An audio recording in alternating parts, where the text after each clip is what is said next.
Yeah, and I think I got one. Hello friends, welcome to Positive Alpha. आज जो हम chapter लेने वाले हैं उसका नाम है introduction to fixed income valuation. And when I talk about introduction to fixed income valuation, it is one of the most difficult chapters of the fixed income syllabus from CFA level 1.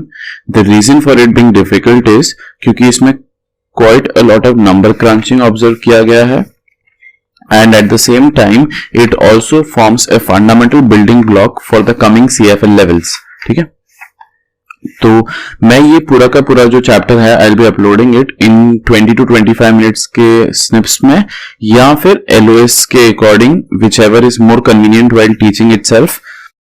Now before we start the chapter I like to just give a brief overview कि actually chapter में हो क्या है. Okay, so we have introduction to fixed income valuation.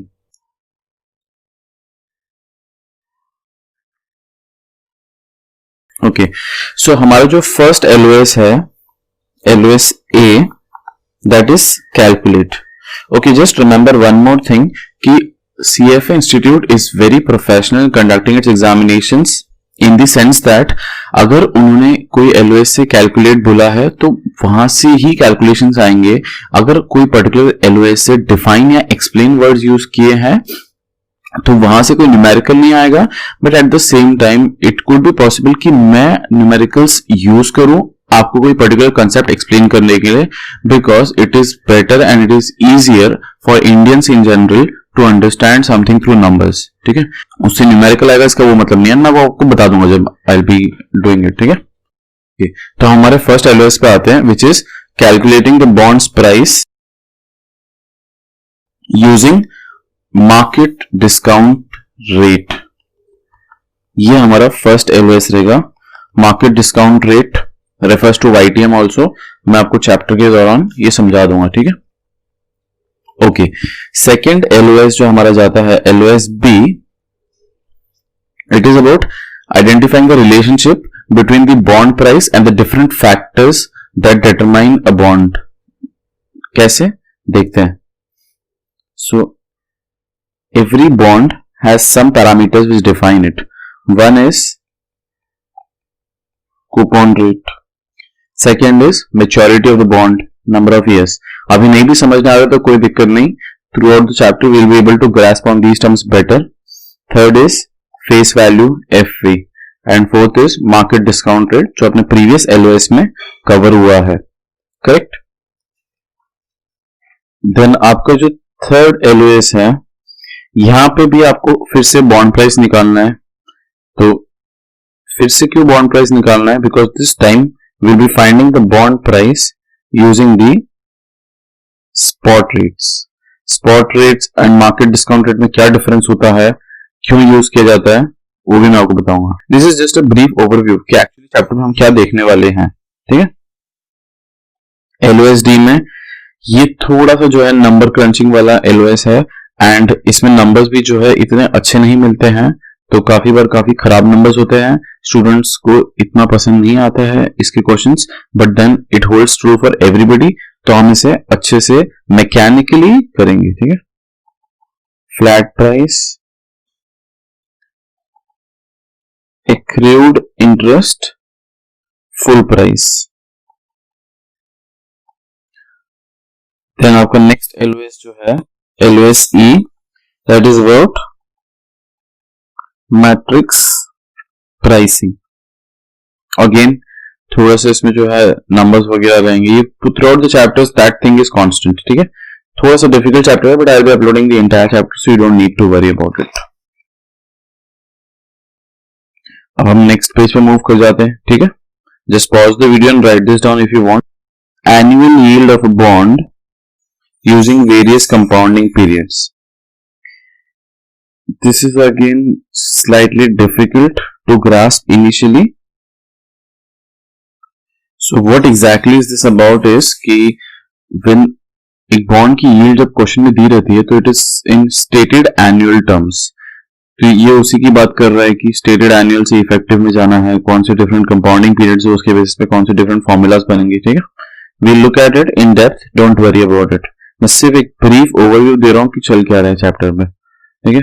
उसके बाद आपका आता है कि फिक्स्ड एंड फ्लोटिंग के लिए आपको यील्ड मेजर्स इंटरप्रेट करना है। एक चीज याद रखना कि सीएफए करिकुलम में इंटरप्रेट वर्ड कई बार यूज होता है एंड इससे एक हमें ये बात समझनी है कि इन जनरल फॉर सीएफए आपके इंटरप्रिटेशन एंड आपके analysis is more important than actually sitting down and calculating numbers, because numbers तो आप कैलसी में डाल के भी निकाल लोगे या एक्सेल शीट में निकाल लोगे when you are in a professional job, but जब तक आपका इंटरप्रिटेशन और आपका एनालिसिस स्ट्रांग नहीं है तब तक you will be in trouble. Okay,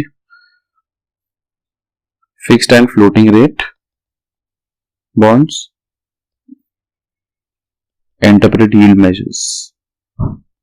Interpret word is really important in CFA. I cannot emphasize more on it, how important it is. Then आपका आता है money market instruments. Again, calculate and interpret the yield measures for money market instruments. थोड़ा सा difficult है ये दोनों जो last के 3 एलओएस बताया मैंने, बिकॉज इनमें जो है वही मैंने आपको बताया compounding periods and effective to stated and everything, it becomes slightly complicated, but हम लोग उसे अच्छे से कर लेंगे. Don't worry about it and we'll solve quite a number of sums. Then we come on to the yield curves. So there are variety of curves. एक है spot curve, ठीक है, जो spot rates की हमने बात की थी वहीं से आ रहा है. दूसरा है आपका yield curve, ये YTM से रिलेटेड है, और उसके बाद आता है आपका forward curves.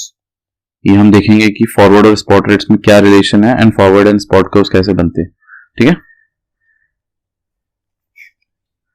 एंड एक और कर्व होता है पार कर्व।